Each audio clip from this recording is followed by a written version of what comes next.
with all this buzz going on about your show, I mean, you seem remarkably relaxed about the whole thing. Well, because we finished it. If I was still editing, I'd be really stressed out. Yeah, but no, I mean, I'm really excited people are seeing it. It's the best feeling in the world. I mean, does it feel surreal that you're, I guess, in the conversation, for lack of a better way to put it? You mean the show in general? The show in general, yeah, the show in general. Yeah, I think part of what makes it feel just surreal in general is just the idea that, like, you know, we've been thinking of this show for almost 6 years. And so when it's something that like exists in your head and like errant emails that you send each other, and like when it's just a kernel of something, it feels made up, it feels fake, it feels like it's something that could never really happen. But then once you pitch it, and then you're writing and you're prep, like all these steps happen, and then all of a sudden, like, people that you'll run into will be like, hey, I watched your show and I liked it or whatever. And you're like, oh my God, that idea that we had years and years ago somehow has transferred from our brains into your brain. And that feels just so trippy, honestly. I mean, not that I'm in a position to give you a note about season 2, but let me give you a note about season 2. I just want more cursing from Gene Smart. That's all. The best yell in Hollywood. Oh no, not only the best yell in Hollywood. I just, for some reason, the idea of her dropping F-bombs just makes my day. Especially when you talk to her, and she is literally the antithesis of the character she plays. I know. I you know what? We'll absolutely make that happen for you. I can tell that you're selling it, and I could feel that, you know, when I watch next season, when she drops an F-bomb, it's going to be because of me. For you. And you're going to go, that one's for me, to whoever you're watching. I'm going to go to my wife, who's over there scrolling through her phone right now. You know, that F-bomb? It's me. Okay. Yeah. Now, do you have an idea where you're going with season 2? Do you have an outline, or is it just not there yet? We are in the process of working on season 2 right now, but we also, when we originally, because like I said, we've been thinking of the show for so long, we do know where the show generally goes, and we do know in theory where it ends, the whole series. So we do have certain tentpoles in mind, and I think this is a spoiler-free zone, right? People, we assume, have seen it. Oh no, I've seen it. People have seen it. I mean, it wouldn't have the buzz if people haven't seen it. Okay, so in the end of the finale, we do say that Deborah will be going on the road working out the new material. So that was always something that was in our minds, is like, we see Deborah in her world, in her mansion, kind of walled off from the world. But now over the course of the season, she's opened herself up enough that she's like, yes, I'm going to take this on the road, which is very vulnerable, actually. She's built up this like fortress for so long. And so it's, I think, really exciting to see these two women together, but out in the world, and a little bit of fish out of water. I mean, when we had in episode 2, and they go to the antique store, or when they go to Sacramento and they go to the comedy club, like seeing them out in the world together also gives them the opportunity to work together, which I think is really kind of fun. That's not to say that they won't have their tensions, because that, I think, is integral to their relationship. But no, I think we do have some ideas for sure. But I can't say we've written the whole thing yet. Well, I mean, if you're going out on the road, you're basically keeping to the whole, say, comics credo, for lack of a better way to put it, because whether you're Jerry Seinfeld or whomever, whenever you try to develop new material, they always do the circuit. Chris Rock, you name it. So that opens up the door for some guest stars. So have we got some names in mind? I mean, some people you're talking to already? I don't think that we certainly haven't reached out to anybody. I think right now we're kind of batting around the idea of a couple people that would be really fun for cameos, or whether they're playing themselves or playing a character. But no one that I could say that would actually be true. But I think it's actually been really cool to see some big comedy names be saying that they love the show and that they really relate to the show. And I think that especially female comedians are really coming out of the woodwork to say that they really felt the show season 1. And that's been so awesome, because I think it's like literally the toughest people in general to say that like, I like this as comedians. It's a tough crowd. So it's been awesome. And I think like, you know, we're excited to see where that takes us. Was Gene, was Gene always the pick for the lead? Yeah, I mean, when we thought of the show, you know, 5.5 years ago, I think she probably was a little too young at the time. And so we weren't necessarily like writing for her in mind. But once we started to, you know, actually talk about who could play this character, you know, the show has comedy and it has drama. And we also, you know, wanted it to be a woman of a certain age. And so when you look at that list of people who really are really, really funny, and also who can handle the serious dramatic stuff, that there's only in our minds one person at the top of that list, and that's Jean Smart. So and you know, the fact that she's really having this moment right now is amazing. But it's not surprising, I don't think, to anybody who really knows of her and who's been keeping tabs on her.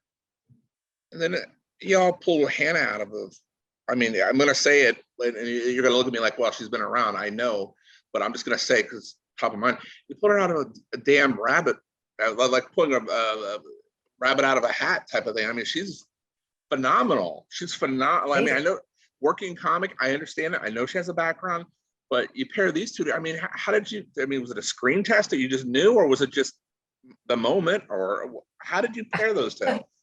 Insane, right? I mean, I had never seen her before, heard of her before, and I'm here in LA and somewhat tapped into the comedy scene. So, but she, you know, she really, when she first auditioned, she was 24 and had not acted a day in her life, but there was something in that very first pre-read, which I think was in February of 2020, maybe.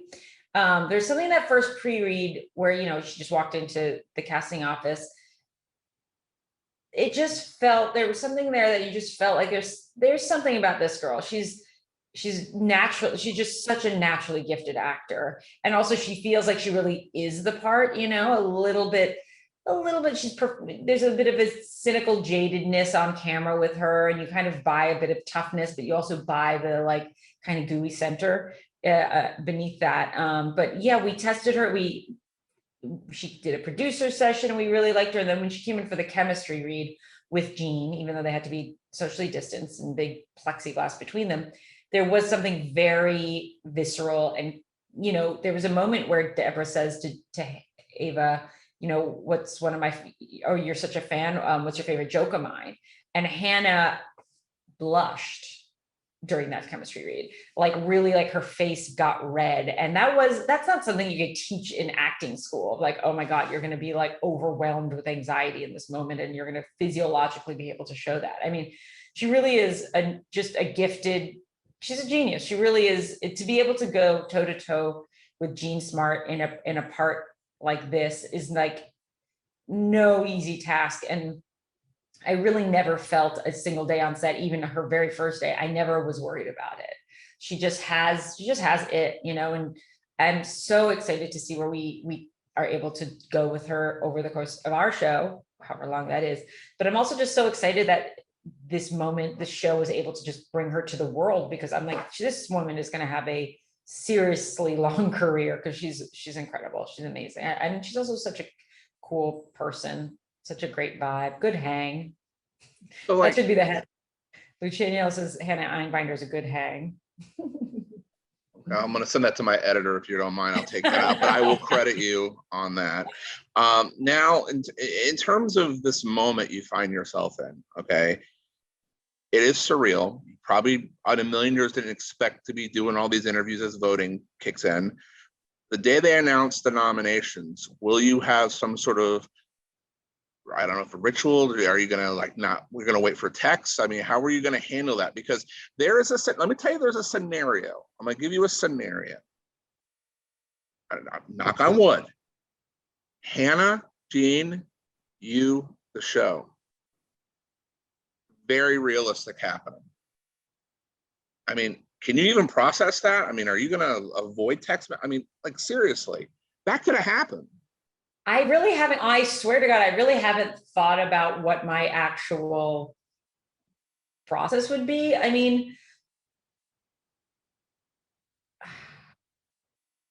I don't know. I have no idea. If that happens, it's amazing. Listen, that just means to me that people like are seeing the show and they're connecting to the show and they're really like feeling it. And like, I think for me, to me, honestly, less so than like, oh my God, it's a nomination, like whatever, if that were to happen, that'd be amazing. But to me, what that says is like, oh my gosh, people really are like getting the show and liking the show and connecting to the show. And to me, that's like, especially because it's, you know, your peers voting on this thing, like that's to me the thing that like is the most mind-blowing and incredible and so cool. Would be like, wow, people who I've been like admiring my whole life are really like liking the show. Like to me, that's the thing that it would be, make it the most real. I mean, like that's what, if the show were to be in nominated for anything, is like, that's the takeaway for me. It's just like, wow, this is like, that's what's amazing, honestly. And that's not me, that's not anybody other than just like this crew,